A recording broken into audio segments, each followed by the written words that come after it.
پێویستە ئەو قەیرانە سیاسی کە هەیە چارەسەر بکرێت دامەزراوە شەرعیەکان بە تایبەتی پەرلەمان کارا بکرێتەوە ئەو سیستەمی حکومڕانی کە هەیە ینی چارەسەر بکە چاکسازی سیاسی ڕاستەقینەی گەرەکە چاکسازی بکرێ و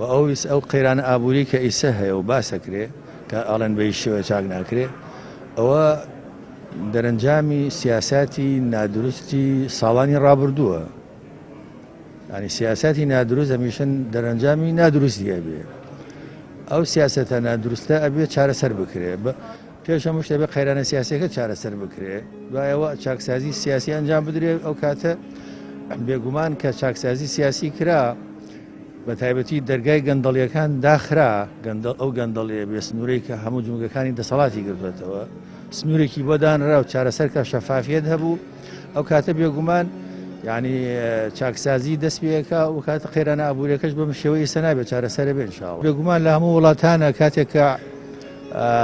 ینی حکوومەتێک شکست دێنێ ئاساییە ئاڵگۆڕ لە حکوومەت ئاساییە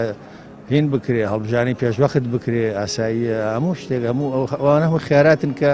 لە وڵاتانی کە تەبەنی دیموکراتیت ئەکەن ئەو جۆرە خیارەتانە بەکارهێنن.